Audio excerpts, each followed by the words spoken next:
Bismillahirrahmanirrahim. Assalamualaikum warahmatullahi wabarakatuh. Alhamdulillahillazi yuhibbus salihin wa yarfa'u darajatil muttaqin allazina yazkuruna Allaha katsiran. Asyhadu an la ilaha illallah wahdahu la syarika lah wa asyhadu anna Muhammadan abduhu wa rasuluh.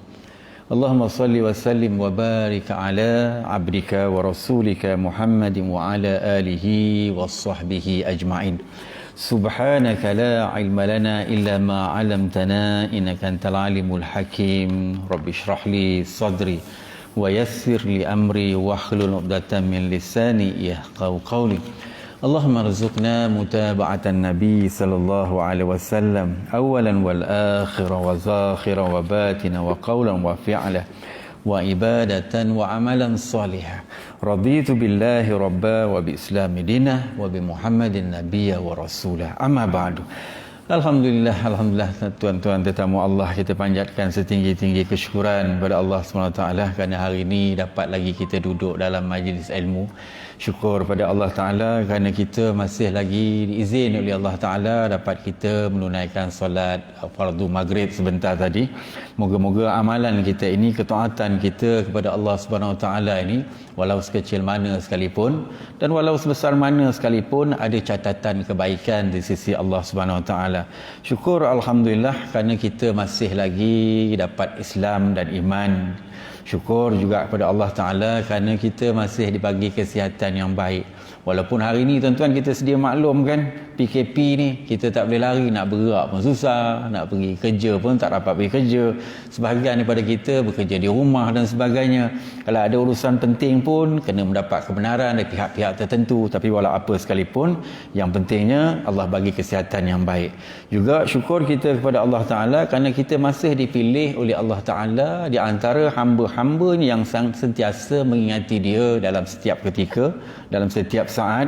Kita mengingati kebesaran Allah Ta'ala, kita mengingati nikmat dan juga rahmat Allah Ta'ala yang tidak pernah putus-putus Allah curahkan kepada kita. Sama ada siang, malam, ni Allah Ta'ala limpahkan kepada kita kan, pagi, petang. Semenjak daripada kita belum dilahirkan daripada perut ibu kita, sampailah hari ini kita lahir ke dunia, dan sampailah kita hidup hari ini sampai tua dah kita. Alhamdulillah, masih lagi kita mendapat nikmat rahmat Allah Ta'ala dan dapat kita berpeluang untuk mengingati Allah Subhanahu Wa Ta'ala sehinggalah kita mengembuskan nafas kita yang terakhir. Juga bukan sampai di situ, bahkan sudah kita meninggalkan dunia ini juga kita mengharapkan nikmat daripada Allah Subhanahu Wa Ta'ala.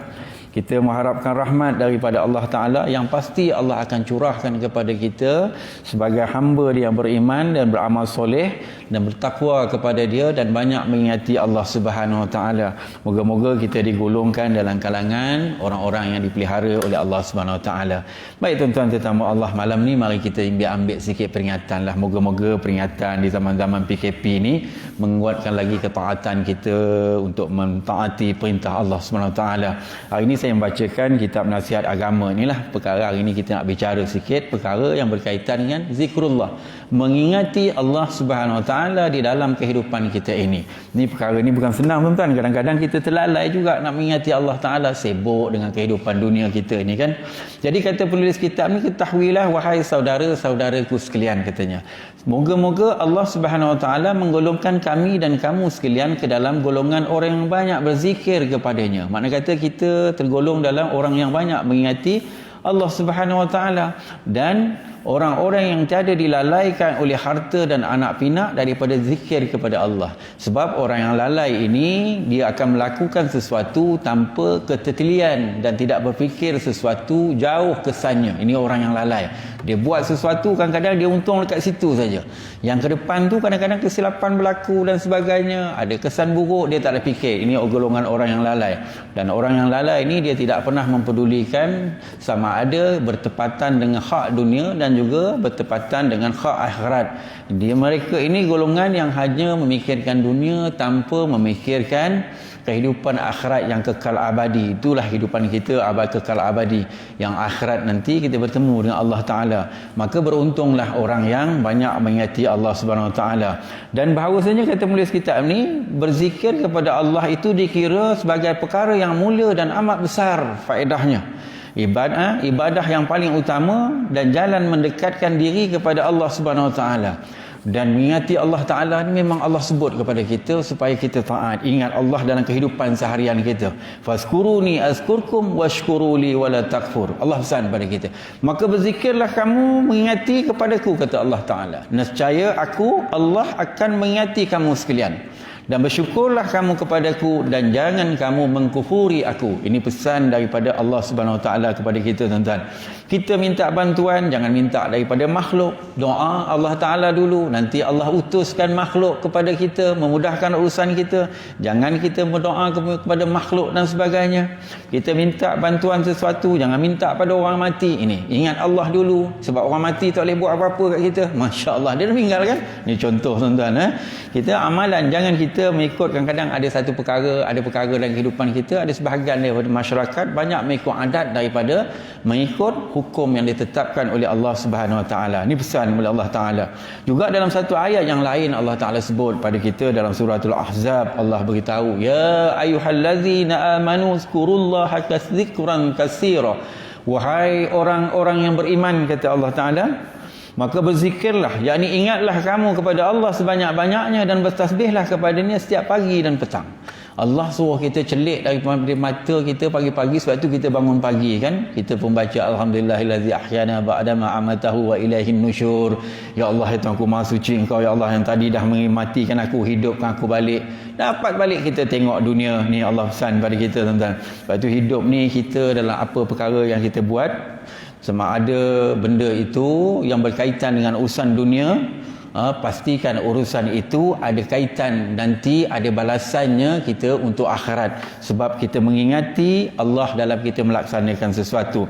Dan segala yang ada di langit dan di bumi ini semuanya mengingati Allah Ta'ala. Langit yang 7, bumi yang 7 ini semuanya bertasbih mengingati Allah. Segala makhluk yang ada di dalamnya, Allah sebut dalam suratul Isra ayat 44, apa yang ada di antara langit, 7 lapis langit, 7 lapis bumi, dan apa yang ada di antaranya itu semuanya bertasbih kepada Allah, mengingati Allah Subhanahu Wa Ta'ala. Termasuklah kita sebagai orang yang beriman di sisi Allah Subhanahu Wa Ta'ala. Sebab tu ini dipesankan kepada kita, tuan-tuan. Sebab tu zikrullah ni, perkara mengingati Allah Subhanahu Wa Ta'ala ini, kata para ulama, zikrullah ini kalau kita pun pandang daripada sudut bahasanya, dapat kita bahagikan kepada dua. Mudah kita nak faham. Satu, yang pertama, bila mana manusia itu, kita ni lah manusia, mengingati Allah Subhanahu Wa Ta'ala. Kita hari-hari bertasbih mengingati Allah Subhanahu Wa Ta'ala.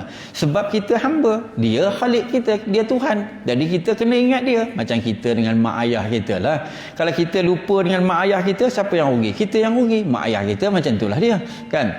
Yang keduanya, bila mana yang paling baik sekali, Allah itu ingat Allah kepada manusia yang ingat kepada dia. Allah ingat kepada hamba-Nya yang selalu mengingati dia. Yang ni, tuan-tuan. Kalaulah manusia itu ingat kepada Allah, satu perbuatan yang amat besar, sebab kita mengingati Allah, ini sudah satu perkara yang sangat mulia di sisi Allah Ta'ala sebagai tanda keimanan kita kepada Allah Ta'ala. Akan tetapi bahkan lagi, kalaulah Allah Subhanahu Wa Ta'ala itu mengingati kita, maknanya lebih besar manfaatnya, kelebihannya kepada diri kita sendiri. Sebab Allah redha dengan kehidupan kita. Kita redha dengan kehidupan yang Allah tetapkan, maka Allah redha pada kita. Ini sebagai tanda limpahan rahmat daripada Allah Subhanahu Wa Ta'ala. Sebab itu apabila seseorang, tuan-tuan, banyak mengingati Allah Subhanahu Wa Ta'ala kan, maka paling mudah kita tengoklah, kadang-kadang kita tengok sahabat-sahabat kita, tok-tok kita dulu kan, ayah-ayah kita kan, bila dia banyak mengingati Allah Ta'ala, kadang-kadang banyaklah keluar daripada mulutnya itu mengeluarkan kata-kata yang mulia, kalimah yang mulia, perkataan-perkataan yang mulia. Kadang-kadang dia duduk tu untuk membesarkan Allah Subhanahu Wa Ta'ala, untuk memuji Allah Ta'ala, untuk dia menyucikan diri dia, menyucikan Allah Subhanahu Wa Ta'ala kan, dan banyak melafazkan kalimah-kalimah yang ringan tetapi berat di sisi Allah Ta'ala. tetapi sangat disukai oleh Allah Ta'ala. Tanda kita ini hamba yang hati bersih, yang banyak mengingati Allah Subhanahu Ta'ala. Sebab tu kadang-kadang kita tengok ada sahabat kita duduk tak ada apa-apa, subhanallah, subhanallah, subhanallah sebut. Kita selalu kadang-kadang lepas semayang, itu pun kalau kita semayang berjemaah. Tapi kadang-kadang kita tengok kita semayang seorang, Allah bagi salam pun kadang-kadang tak sempat nak baca subhanallah, alhamdulillah, Allahu akbar kan. Tetapi kalau kita ni orang yang rajin mengingati Allah Ta'ala, la haula wala quwata illa billah, ini tak pernah tinggal daripada mulut dia. Begitu juga la ilaha illallah, mengucapkan tauhid kepada Allah Ta'ala ni tak pernah lepas, yang sentiasa diucapkan dalam apa keadaan sekalipun kita, tuan-tuan. Sebab itu ada satu pesan daripada Tuan Syekh Abu Laid As-Samarqandi kan, dia ada menyebut, tuan-tuan pun biasa dengar kitab ni, kitab Tanbihil Ghafilin. Saya nak memetik ini perkara kehidupan seharian kita yang elok kita lakukanlah, yang baik untuk kita lakukan supaya kita rasa dekat dengan Allah Ta'ala bila kita buat sesuatu. Kata dia, sesiapa yang menjaga dan mengingati 7 kalimah yang sangat baik dan diamalkan dalam kehidupan seharian, kata dia, maka kata kalau kita lah, alangkah baiknya kalau kita dapat mengamalkannya 7 kalimah yang mudah, yang ringan ini, maka pasti dia akan dimuliakan oleh Allah Ta'ala. Yang pertama, juga akan diampunkan oleh Allah Ta'ala nya dosa utama sekali, dosa-dosanya yang kecil, dan juga maka akan dimuliakan oleh Allah Ta'ala dan malaikat, dan dia juga akan merasa hidupnya itu dekat dengan Allah Ta'ala kan. Sebab itu yang pertama, bila mana kita nak melakukan sesuatu, ni perkara mudah, jangan lupa kita membaca bismillah. Ini tanda apa? Buat sesuatu. Kita selalu makan, kadang-kadang kita nak bawa motor, kita lupa baca bismillah. Bismillah kan, dengan nama Allah. Mana kata kita cucuk je kunci motor, kunci kereta kita, bismillahirrahmanirrahim, dengan nama Allah. Minta tahu Allah tu pengasih, penyayang, minta diselamatkan kita. Ini paling mudah selain pada doa-doa yang lain kita baca. Bila kita buat sesuatu kan, kita nak angkat barang, bismillah. Kita nak letak barang, bismillah. Nak letak dompet kita, bismillah dekat rumah. Moga-moga kita letak kat situ, nanti tak ada orang nak curi. Masya Allah kan. Ini contoh, tuan-tuan. Sebab apa? Kita sebut nama Allah. Bila kita tinggalkan kepada Allah, Allah yang jaga, bukan manusia yang jaga. Kalau manusia yang jaga, apa yang ada isi dia dalam dompet kita, dia punya katanya. Kalau Allah yang jaga, manusia tak berani ambil. Ini contoh mudahlah kalau kita nak tengok diri kita.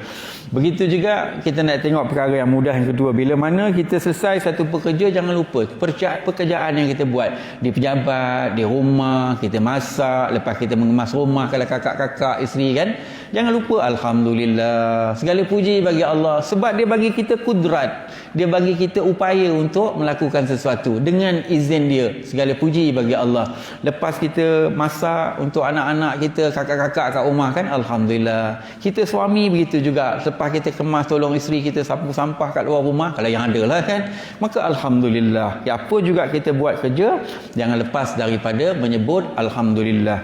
Begitu juga peringatan untuk diri kita. Ini perkara seharian yang elok kita lafazkan. Bila mana kita terlanjur sesuatu perkataan yang buruk ataupun perbuatan yang sia-sia, yang tak baik lah, maka kita ni kadang-kadang tersilap sebagai manusia. Jangan lupa kita beristighfar pada Allah Ta'ala. Astaghfirullahalazim, apalah kena aku hari ni ya, hai, merapu pula aku ini. Maka kita beristighfar. Kalau itu dosa kecil, maka gugurlah dosa itu ketika itu. Masya Allah. Kalau itu dosa besar, moga-moga juga kita dapat bertaubat sebenar-benarnya kepada Allah Ta'ala. Masya Allah kan. Ini perkara mudah, tapi belum tentu kita boleh buat, tuan-tuan. Kadang-kadang kita buat sesuatu tersilap, bukan astagfirullahalazim, perkataan yang buruk kita sebutkan. Ini contoh dia lah. Yang keempat, bila mana dalam seharian kita, kalaulah kita ni berbuat sesuatu yang akan datang, besok kita tak tahu, ataupun lusa kita tak tahu, jangan lepaskan kita daripada mengucap insya-Allah. Insya-Allah tuan, insya-Allah. Jangan kata okey bos, ready, belum tahu lagi. Besok tak tahu, bukan besok, lepas kuliah ni tak tahu apa cerita hidup kita, tuan-tuan. Lepas maghrib isyak tak tahu apa cerita kita malam ni. Pagi besok tak tahu. Jadi sebut insya-Allah. Kalau diizin Allah Ta'ala, jadi dia. Kalau tak diizinkannya, itulah akhir hidup kita. Ini pesanan. Begitu juga yang kelima, kalau kita menghadapi sesuatu perkara, sesuatu kesukaran, susah dalam hidup, terutama hari ni kan, dalam keadaan PKP ni, ada saudara kita yang yalah, keuangan dan sebagainya. pekerjaan pun tak ada sekarang ni, mengharapkan bantuan pun kadang-kadang tak dapat bantuan, kita susah, kita usaha. Setelah kita usaha, jangan lupa kita menyebut la haula wala quwwata illa billah. Tidak ada upaya dan kekuatan aku melainkan dengan izinkah ya Allah. Dengan izin Allah Ta'ala, yang mustahil dalam pandangan manusia tidak mustahil dalam pandangan Allah Ta'ala. Manusia mungkin ilmu dia cetek, mungkin pengetahuan dia pendek, tetapi Allah Ta'ala luas, seluas langit dan bumi. Ini kepunyaan Allah Ta'ala. Ini peringatan untuk diri kita, tuan. Jangan lupa la haula wala quwwata illa billah. Billah kita selalu baca tu. Begitu juga bila mana kita juga ditimpa, kadang-kadang kita dengar saudara kita dijemput oleh Allah Ta'ala. Ni selalu kat kampung kan, innalillahi wa inna ilaihi raji'un. Bukan sekadar itu, apa juga musibah yang berlaku, jangan lupa innalillahi wa inna ilaihi raji'un. Sesungguhnya daripada engkau dia datang ya Allah, kepada engkau lah kami kembali ya Allah. Itu habis, selesai. Jadi kita tak rasa apa-apa. Kalau sesuatu yang kita sayang hilang, maka dia datang, memang datang daripada engkau ya Allah, kau nak ambil dia hilang, aku nak buat macam mana, serah balik pada Allah Ta'ala. Moga-moga musibah itu Allah ganti yang lebih baik daripada apa yang kita ada, yang kita hilang pada masa itu kan. Ni contoh. Dan dalam hidup kita sambil-sambil selagi mana kita belum tidur, kita hidup celik mata, jangan lupa kita memperbaharui iman kita, jangan lupa kita mengucapkan la ilaha illallah setiap hari dan saat. Ini kita tuan-tuan, la ilaha illallah ni besar hikmah dia sisi Allah Ta'ala kan. Maknanya tidak ada Tuhan melainkan engkau ya Allah. Walaupun Tuhan ni kita tak nampak, tetapi kita yakin bahawa segala sesuatu itu Allah yang dapat membantu kita. Sebab itu kata Nabi sallallahu alaihi wasallam, kalau kita nak jadi insan yang baik, Nabi mengajar kita dalam kehidupan ni membahagikan masa dalam kehidupan kita. Kita hidup sehari 24 jam ni kan, sebagai orang Muslim kita mesti membahagikan hidup kita kepada 4 bahagian. Ini kita kena letak. Kalau tidak nanti compang-camping hidup kita kan. Yang pertama, Nabi pesan pada kita mesti ada masa untuk kita bermunajat kepada Allah, terutama 1/3 malam. Bukan nak buat tiap-tiap malam macam Nabi, tetapi paling tidak pun sebulan 2 kali jadilah. Alhamdulillah. Kita kadang-kadang bangun awal pukul 4. Boleh dah tu kan. Jangan lupa bermunajat pada Allah Ta'ala. Eratkan hubungan kita dengan Allah Ta'ala. Siapa yang erat hubungan dengan Allah Ta'ala, Allah akan eratkan hubungan kita dengan dia dan hamba-hamba dia yang ada di atas muka bumi ini. Sebab itu janji Allah Ta'ala kan. Yang kedua, Nabi ajar pada kita mesti ada masa untuk kita muhasabah diri kita. Fikir diri kita sambil duduk-duduk, tak ada buat apa kat rumah. Allahu Rabbi. Fikir kehidupan kita, mana hala tuju aku ni, ilmu aku ni, Allah boleh ke amalan aku nak kebawa, nak ke tunjuk pada Allah Ta'ala ni. Fikirkan, dunia dah kita cari dah, makan minum dah ada, tetapi makanan zahir batin belum ada lagi ni. Masya Allah, zahir dah nampak teridang atas meja, yang batin tak nampak lagi ni. Yang ni kita kena fikir-fikirkan juga diri kita. Dalam hidup juga kita kena fikir, mesti ada masa untuk kita berfikir kehebatan kejadian yang Allah jadikan alam ini, lautan ini. Tapi jangan kita fikirkan zat Allah Ta'ala. Ni tauhid kepada kita kan, tauhid. Sebab itu kita fikir itu bukan fikir apa supaya kita merasa kehebatan Allah Ta'ala. Bukan kita fikir sampai macam mana dia begitu begini, tetapi cukup kita fikir ini kebesaran. Dengan cara ini juga kita mengingati Allah Subhanahu Wa Ta'ala. Tak secara langsung kan. Bagi orang beriman, tidak pernah terlintas jauh daripada pemikiran dia meninggalkan untuk memikirkan kejadian yang dijadikan oleh Allah Ta'ala. Kita tengok macam contoh hari ini, Allah menjadikan wabak kehidupan kita hari ini. Kita kena fikir dengan mata hati. Mengapa kalau fikir dengan mata zahir, kita tak, mata kita yang ada ni tak nampak kita. Kita nampak orang sakit, tak boleh keluar rumah. Kalau kita fikir dengan mata hati, orang beriman, ada sesuatu ada satu mesej yang Allah nak sampaikan kepada kita. Mungkin Allah nak jadi kita orang yang lebih taat. Dia bagi kita masa untuk beribadah banyak, duduk rumah kan. Mungkin rezeki kurang makan, dia suruh kita berpuasa. Tak secara langsung kalau kita nak fikirlah kan. Tapi tak begitulah kebanyakan kita berfikir kan. Keempat, kita dalam hidup ni mesti ada masa untuk kita memikirkan kehidupan seharian kita. Masa tak ada apa-apa, maka kita bekerjalah, makan minum, cari rezeki, kesenangan hidup dan sebagainya untuk kehidupan dunia kita lah. Itu kita kena fikirkan dalam kehidupan, dalam kita mencari rezeki dan sebagainya. Ini perkara mudah dalam kehidupan kita yang kita kena fikirkan untuk mudah kita mengingati Allah Ta'ala. Sebab itu juga dalam kehidupan, selain daripada itu, kehidupan seharian kita ni juga elok kalau kita laksanakan perkara-perkara amalan-amalan harian yang boleh mendekatkan kita lagi untuk lebih mengingati Allah Subhanahu Wa Taala. Maka kita sediakan masa. Contoh mudah kata para ulama, yang pertamanya kalau kita sediakan sedikit waktu untuk kita, seperti mana saya sebut tadi, muhasabah diri. Kita cek balik amalan kita.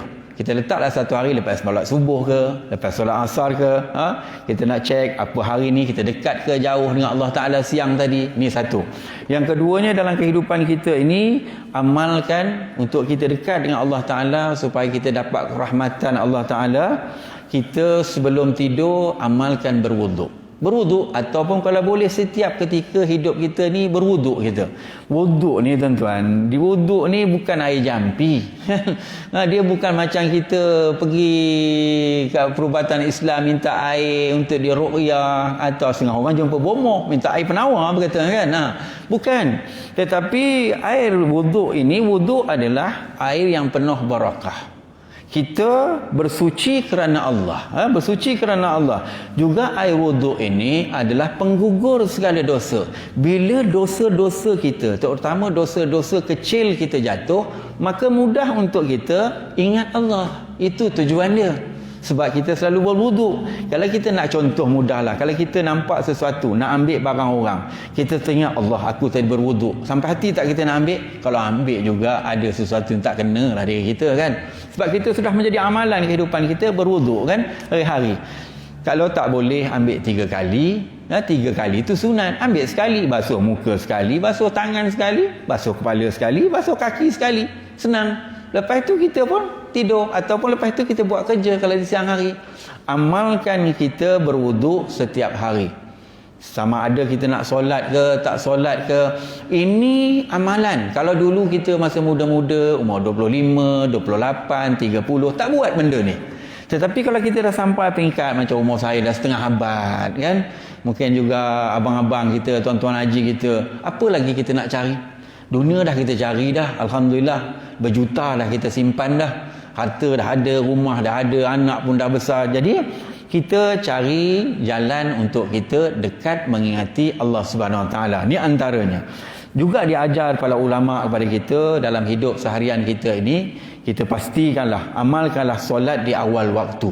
Ni satu perkara mendekatkan diri Allah Ta'ala. Dengar je Allahu Akbar, Allahu Akbar, dengar azan kan, maka kita dah siap dah. Dah siap, bukan baru nak mandi. Masya Allah kan, dah siap. Mana kata masuk waktu pukul 1 suku zuhur, pukul 1 tu kita dah mandi, dah ambil wuduk dan sebagainya. Kita nak pergi surau tak dapat. Sebab apa? PKP dan terbatas, mungkin AJK je yang boleh. Tapi kita amalkan solat di awal waktu di rumah kita. Sebab solat awal waktu ini ada kelebihannya. Ada, kata Nabi SAW, awalul waqti ridwanullah, ada dia kerahmatan daripada Allah Ta'ala. Sebab solat ni tuan-tuan, kata disebut, beritahu pada solat ni satu ketenangan dan juga satu kerendahan diri kita menghadap Allah Subhanahu Wa Ta'ala. Jadi bila kita awal waktu, kita awal jumpa Allah Ta'ala, kalau orang yang tahu kelebihan solat di awal waktu ni, ada juga disebut dalam hadis Nabi, khairul lahu minad dunya wa ma fiha. Kelebihan dia lebih baik pada dunia dan isi dan di antaranya. Ni kelebihan tuan-tuan kalau orang yang solat di awal waktu. Jadi pada saya lah, kita hari ni tak boleh datang surau, duduk kat rumah pun kan, kita makan dah, solat buat contoh zuhur kan, maka kita awal-awal 12.45 kita mandi-mandi siap, maka dengar je azan, habis je azan kita berdoa, kita dekat rumah berjemaah dengan ahli keluarga kita. Kalau tak berjemaah pun kita solat, habis je azan kita baca doa, maka kita pun solat di awal waktu. Ini pasti akan mendekatkan diri kita dengan Allah Ta'ala. Siapa dekat dengan Allah Ta'ala? Mudah contoh tuan-tuan, kalau saya jadi bos, saya akan tengok siapa kaki tangan saya yang suka datang awal. Maka dia datang awal, dia pun access card dia masuk pejabat. Masuk kerja pukul 8, tapi 7.45, 7.40 dia dah datang, dia dah buka PC dia, komputer dia. Maka dia dah siap nak buat kerja. Masya Allah. Kalau hujung tahun nanti apa saya bagi dia? Pasti saya akan bagi dia ganjaran bonus yang lebih. Begitu juga Allah Ta'ala. Kita menunggu waktu yang disediakan oleh Allah Ta'ala. Bukan kita Selepas masuk waktu tu baru kita kelang kabut, kecuali lah kalau kita ada urusan yang tidak dapat dielakkan, itu lain cerita lah, ada urusan kematian, sakit dan sebagainya. Tapi kalau setakat tak ada apa-apa, contoh sekarang ni, eloklah kita solat di awal waktu, amalkan. Ini tanda kita mendekatkan diri kita pada Allah Ta'ala. Mungkin kita buat hari ni kita tak terasa, kita amalkan sebulan, tengok sebulan 30 hari, 30 hari kali 5 waktu, 150 waktu, insya-Allah mesti ada kesan pada jiwa kita kan. Ni contoh dia. Apa lagi kita nak tengok yang boleh mendekatkan kita pada Allah Ta'ala. Maka bila kita nak dekat dengan Allah Ta'ala, sentiasa kita buat kerja, biasakan diri kita berniat kerana Allah Ta'ala. Kita nak tidur, niat pada Allah Ta'ala, ya Allah Tuanku, aku niat kalau boleh aku nak bangun awal, niat. Ya Allah Tuanku, aku nak tidur, tidur ni juga ibadah, ya Allah. Niatkan satu perkara yang baik. Pasti ada kebaikan dia, sebab tidur tu pun sebahagian daripada ibadah. Bila badan kita sihat, maka kita senang nak ibadah. Terutama sekali kalau kita tidur pukul 10.30, minta doa-doa niat yang baik pada Allah Ta'ala, maka kita nak bangun pukul 4.30, 45, ini boleh, insya-Allah. Mungkin hari pertama susah, tak apa, kita cuba minggu kedua, tak boleh juga. Kita cuba bulan yang pertama, tak boleh juga. Bulan kedua, bulan ketiga, akhirnya mesti boleh. Tapi kalau kita tak pernah cuba, tak pernah berniat untuk buat satu kebaikan, memang sampai bila pun kita tak boleh dapat. Ni contoh mudah lah kan. Serupalah kalau kita tengok isteri kita kan, dia masak, kakak-kakak dekat rumah kan, bila masak, niatkan dalam hati kita supaya keluarga kita sihat makan. Ni masak ni kerana Allah Ta'ala ni nak bagi ahli keluarga makan supaya sihat. Masak, kalau ada satu chef dulu saya ingat kan, dalam chef Arab tu dia kata masak kerana Allah, masak dengan iman kan. Jadi kita masak segala sesuatu niat kerana nak bagi kebahagiaan pada ahli keluarga. Sebab bila kita makan sama-sama semeja, ayah ada, maknya ada, anak ada, maka kita boleh berbincang dekat situ. Boleh bertanya khabar pada anak-anak yang masih duduk serumah lagi kan. Maka dia makan pun senang hati, mak dia yang masak kan. Kalau beli kat luar, kita tak tahu orang yang masak tu semayang ke tidak, kita maaf lah kan. Kalau orang yang selalu beli kat luar tu, kalau saya tak suka beli kat luar. Saya suruh isteri saya masak. Sebab apa? Air tangan dia. Kalau di kampung lu, mak kita masak lah. Dekat luar ni, sebab kadang-kadang minta maaf, kalau kadang-kadang ada tukang masak yang tak jaga solat, jadi masalah juga kan pada diri kita. Begitu juga tuan-tuan, kalau kita pergi kerja, niatkan dalam hati kita supaya rezeki yang kita bawa balik tu halal. Jadi kita niat baik keluar rumah tu, bismillah tawakkal ala Allah, sampai pejabat kita kerja, maka kita akan kerja dengan amanah. Dengan amanah, sebab kita minta pada Allah Ta'ala niat yang baik supaya rezeki kita bawa balik tu, anak isteri kita makan dengan rezeki yang halal lagi baik. Ini halal saja tak cukup, tapi lagi baik kata Allah Ta'ala. Apa contoh lain yang kita tengok? Contoh macam kita duduk majlis ilmu kan, maka kita niat dalam diri kita supaya dapat barakah. Apa yang saya cakap ni tuan-tuan, 1 jam contoh dia, ataupun 50 minit atau 40 minit, bukan ingat semua, tetapi dapat satu pun jadilah alhamdulillah. Besok satu lagi ustaz datang ceritakan satu, lama-lama barakah daripada Allah Ta'ala. Tu yang paling penting sekali dalam hidup kita. Hidup kalau barakah, apa yang susah pun jadi mudah. Ini kita harap pada Allah Ta'ala kan. Begitu juga tuan-tuan, dalam kita mengingati Allah Subhanahu Wa Ta'ala ni, kalau bolehlah nak dekat dengan Allah Ta'ala, kalau yang mampulah, amalkan berpuasa 3 hari dalam setiap bulan kan.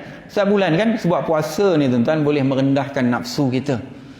Kalau boleh, ada setengah orang setiap minggu dia puasa Isnin Khamis kan. Kita kalau tak boleh, puasa putih 13, 14, 15. Kalau tak boleh juga, kira paling kurang sekali sebulan sekali jadilah. Supaya apa? Supaya nafsu kita merendah. Kita rasa saudara-saudara kita yang susah kan. Ini juga mendekatkan diri kita kepada Allah Subhanahu Wa Taala. Ini contoh tuan-tuan. Apa lagi? Yang keenam, amalkan kita satu perkara juga dalam hidup ni, terutama kita kalau musim PKP ni ke, tak PKP ke, amalkan bangun awal sebelum masuk waktu solat subuh. Sebelum azan tu kita dah bangun.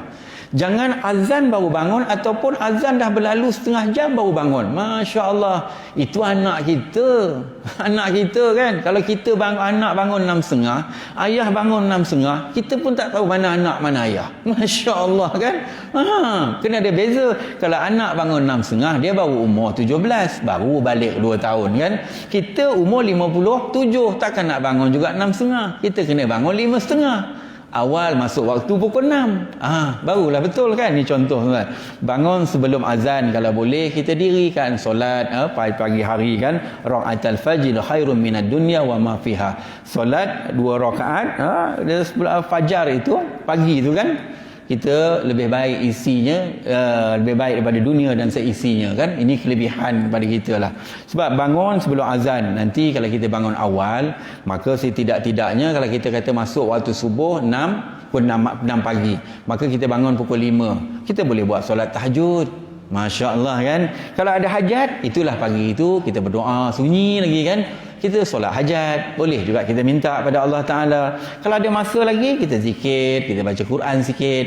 Kemudian kalau masa bukan musim PKP ni, maka kita lepas masuk je lebih kurang 10 minit sebelum azan, kita pun start motor, kita pun pergi surau. Masya Allah, kita dah bangun awal. Musim PKP ni kita tak boleh nak pergi, kita tunggu azan. Lepas kita berzikir, baca Quran sikit, maka kita solat. Kalau boleh kita berjemaah lah dengan isteri kita. Kalau kata dia uzur, maka kita solat lah seorang-seorang kat rumah kan, kalau anak-anak kita tak ada. Jadi ini satu kelebihan, jangan bangun sesudah azan. Ini jauh nanti kita dengan Allah Ta'ala. Kecuali lah kalau nak kata hari-hari itu mungkin tak dapat lah. Tapi sekali-sekali kadang-kadang kita terlajak juga kan. Itu sekali-sekali tak dapat dielak. Mungkin kita penat, letih dan sebagainya. Tetapi kalau dalam setahun 365 hari itu, 5 hari je bangun sebelum subuh, 360 bangun selepas azan subuh. Yang tu berat lah tuan-tuan kan. Ini Masya Allah, ini macam umur kita budak-budak lu menggeliat kan. Kalau mak kita tak simbah dengan air, tak bangun pagi, Masya Allah kan, terus sembahyang subuh kan, itu pun waktu dah nak masuk habis dah 5 minit 10 minit lagi kan. Ini contoh tuan-tuan pada diri kita kan. Apa lagi untuk kita mendekatkan diri kita kepada Allah Ta'ala? Amalkan bila kita bercakaplah perkara-perkara yang boleh mendatangkan kebaikan. Ataupun dalam arti kata yang lain, boleh mendatangkan pahala. Jangan bercakap perkara-perkara yang tak ada biji putih. Merapu je hari-hari. Masya Allah kan. Kadang-kadang dah pahala tak ada banyak dibuat. Amalan tak banyak. Tapi cakap pun tak tahulah kita nak kata kan. Kita nak marahkan dah tua-tua kan. Marah pula dia nanti kat kita. Kau jangan sibuk hal aku. Aku tahu jaga diri aku. Tapi kalau kita tak tegur, menjadi-jadi. La ilaha illallah. Ni tak tahu kita kan. Kadang-kadang banyak dunia daripada akhirat. Ya? Banyak perkara dunia dikatakan, banyak perkara dunia yang disebutkan daripada perkara akhirat kan. Kita cakap baik-baik ni kadang-kadang satu perkara lah kita jaga. Bercakap baik ni satu perkara lah kan. Cakap baik. Bercakap benar pun satu perkara. Ni dua perkara beza tuan-tuan. Kalau kita bercakap benar bukan tak baik. Baik. Contoh dia, kita nampak kawan kita muka dia berjerawat tumbuh kan, yang muda-muda. Aku tengok muka kau ni bengkak jerawat, mungkin buruk lah aku tengok. Betul tak ada cakap? Betul kan? Tapi lebih baik kita bercakap baik. Bila kita bercakap baik, kita cakap berlapik. Berlapik macam mana? Hari ni aku tengok kau handsome lah ni. Jadi dia sejuk, dia tahu jerawat dia kat muka tu. Masya Allah kan. Nak beza juga mana yang baik yang benar ni. Kadang-kadang sesuaikan keadaan. Ada ketika kita kena bercakap baik. Walaupun benda tu memang benda tu benar, walaupun benar kan. Ada ketika kita bercakap benar walaupun benda tu baik. Tapi ada ketikanya kita bercakap baik dan benar, sesuaikan. Jadi mendatangkan pahala. Kalau baik, kalau benar boleh menyakiti orang lain, hati orang lain, lebih baik kita bercakap dengan baik. Sebab itu boleh mendatangkan pahala. Kalau kita bercakap benar, walaupun benda tu baik, benar, walaupun perkara itu betul, tetapi kalau dia tak suka, boleh jadi gaduh. Ini contoh kan. Ini tanda-tanda tuan-tuan, tanda-tanda dia. Sebab itu kita bila nak mengatakan sesuatu tu, maka fikir dulu kan. Ini tanda kita orang yang beriman pada Allah Ta'ala, yang selalu ingat Allah Ta'ala, dia sangat menjaga tutur kata dia. Sebab Allah tidak pernah mengizinkan kita, walaupun kita ni dia bagi mulut kan, untuk menuturkan sesuatu. Sebab itu Allah Ta'ala tak bagi kita mulut banyak tuan-tuan. Allah bagi kita mulut satu. Telinga dia bagi dua, mata dia bagi dua, tangan dia bagi dua, kaki dia bagi dua kan. Tapi mulut yang dekat depan ni satu je, dia tak bagi dua. Kalau dua tuan-tuan, bergaduh dua-dua tu. Yang ni kata A, yang ni kata B. Masya Allah kan. Ni contoh tuan-tuan. Begitu juga yang ke-8-nya, bila mana kita nak dekat dengan Allah Ta'ala, mengingati Allah Ta'ala tuan-tuan, amalkan dalam hidup kita. Ada amalan-amalan yang orang tak tahu kita buat, dan bila kita buat pula, kita tak rasa bangga-bangga diri. Ini satu perkara kan.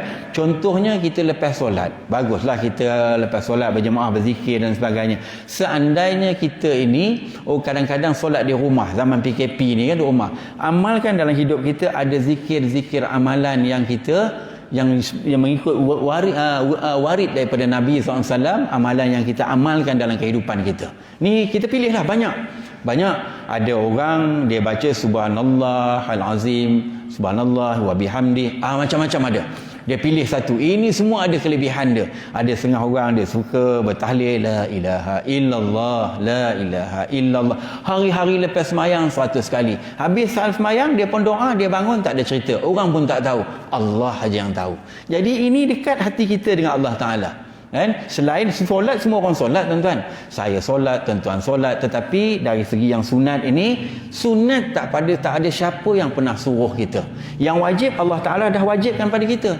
Nak tengok kita dekat, aksesorinya lah. Kereta beli kilang serupa sama. Ada tayar, ada rim, tapi yang pandai, yang ada rezeki lebih, dia tukar sport rim, dia tintut, nampak cantik tak? Indah. Begitulah dengan diri kita, dengan amalan kita. Diri ni macam ni lah kita kan. Amalan kita ni dekat dengan Allah Subhanahu Wa Taala kan. Ni contoh dia lah pada diri kita. Apa lagi tuan-tuan untuk kita mengingati Allah Subhanahu Wa Taala? Satu perkara lagi, iaitu kita amalkan setiap hari lepas solat maghrib dan juga isyak tu, jangan buat perkara-perkara lain. Banyakkan perkara-perkara yang mengingati Allah Subhanahu Wa Taala. Jangan buat perkara lain. Nak makan pukul 6 petang. Kalau lambat pun makan lepas isyak nanti. Nak makan malam kan. Kalau nak pergi kedai beli barang pun tangguh lepas isyak. Kalau tidak pagi besok kita pergi kan. Ini satu perkara. Sebab apa tuan-tuan? Kalau boleh lah antara maghrib dan isyak ni, kalau tak ada apa-apa, banyakkan solat sunat. Satu lagi, kalau ada majlis ilmu, duduklah dalam majlis ilmu. Kita siang sibuk kerja. Nak menuntut ilmu dah terlepas dah siang. Zaman dulu tak sempat nak belajar. Jadi ada majlis ilmu, luangkan masa, ambil sikit peringatan. Sebab peringatan ni tak payah banyak, tetapi kadang-kadang terkesan diri kita kan. Ni contoh tuan-tuan ya. Moga-moga dalam hidup kita sebab apa menuntut ilmu ni, kata Nabi, man salaka tariqan yaltamis fiha ilma sahalallahu lahu bihi tariqan ilal jannah. Siapa yang membina jalan untuk ilmu dan sebagainya, apa jugalah dalam hidup dia, supaya kerohanian dia, nak beramal dia senang, maka jalan itu sebenarnya kata Allah Taala memudahkan Allah nak masukkan dia dalam syurga. Sebab menuntut ilmu ni tuan-tuan tu utama sekali, ilmu Allah Taala. Ilmu dunia dah puas dah kita cari dah, bersijil-sijil kita. Ilmu Allah Ta'ala, Allah tak nak sijil. Dia nak tengok kita tuntut ilmu, kita amalkan ilmu itu. Kalau sijil tinggi tak beramal, tak guna juga. Kan? Tunjuk ni sijil ni, tapi amalnya kosong, tak guna. Kan? Kita, Allah Ta'ala tak nak sijil, dia nak tengok amal kita. Kalau ada sijil dan beramal, itu lagi baik. Kalau sijil saja tak beramal, ini rugi. Kalau beramal tak ada sijil tapi ada ilmu, alhamdulillah kan. Ini kelebihan pada diri kita lah. Baik tuan-tuan tetamu Allah, saya kata cukup sekadar itu Kalau ikut jam saya tak tahu dah sampai ke belum. Ada masa lagi 6 minit lagi. InsyaAllah kita sambung sedikit lagi lah kalau 6 minit kan. Jadi begitu juga untuk kita dekat dengan Allah Ta'ala ini dalam hidup kita. Selain daripada itu, saya menggalakkan diri saya juga, jemaah di mana pun saya sebut, amalkan kita selalu khatam Quran. Ini satu perkara berat nak buat, tapi tak berat kalau kita dah biasa kan. Kalau kita nak khatam sebulan sekali, maka Quran ni tak banyak, ada 604 muka surat. Kita baca 20 muka surat, 10 helai satu hari. Sebulan khatam kita, satu hari satu juzuk, 30 hari 30 juzuk. Masya Allah kan, hebat tu. Mana kata setahun 12 kali. Kalau kita kata umur kita 50, kita hidup umur 70, kita bayangkan ada 20 tahun. 20 tahun tu ada 20 kali 12 bulan. Bayangkan kita 20 tahun khatam, Masya Allah. Kalau dulu kita dah tertinggal lama, mana kata cover balik tu, Masya Allah. Yang boleh lah kan. Silat-silat kita di hujung usia menjadi orang yang hafal Quran, Masya Allah kan. Kalau tak boleh, kita bacalah 3 bulan sekali kita khatam. 3 bulan ni 60 hari, 604 muka surat. Kita bahagi dengan 90 hari, makna kata kita baca satu hari tu 6 atau 7 muka surat, lebih kurang. InsyaAllah khatamlah 3 bulan sekali. Kalau tak boleh 6 bulan sekali. 604 muka surat bahagi 180, makna kata 3 muka surat lebih sikit 1/3 lepas tu suku orang kata, maka kita boleh khatam Quran. Masya-Allah kan, khatam Quran. Ini orang yang hebat kan. Sebab apa tuan-tuan, kita kadang-kadang susah nak baca Quran. Satu perkara saya pun pesan pada diri saya lah kan. Kita kadang-kadang susah nak baca Quran, kadang-kadang kita kena cek diri kita. Mungkin ada dosa-dosa titik-titik hitam dekat hati kita yang buat berat. Kita tengok Quran berat, kita tengok Quran susah nak baca kan. Memang Quran ni tuan-tuan, pengalaman saya, jangan kita tinggalkan. Kalau kita tinggal baca dia, nanti bila dia tinggalkan kita, masa itu kita kena huruf alif saja, bata semua hilang. Jangan main-main. Kita nak menyambung dia tu tak boleh dah tu. Tapi kalau hati kita jinak dekat dia, insya-Allah kan, Allah Taala permudahkan kita. Jadi kalau kita lihat semua amalan yang kita sebutkan ini, kalau kita lakukan secara kita sedar, secara kita faham betul-betul, pasti Allah akan mengangkat darajat kita mulia di sisi dia. Sebab itu orang yang sering ingat Allah Ta'ala, ini tanda orang yang punya keimanan yang sangat tebal di sisi Allah Subhanahu Wa Ta'ala. Dan ingatlah kita satu perkara, diingat oleh Nabi SAW, Allah Ta'ala ni tidak pernah jemu, tidak pernah berehat untuk mencatat setiap kebaikan yang kita buat. Allah tak pernah jemu.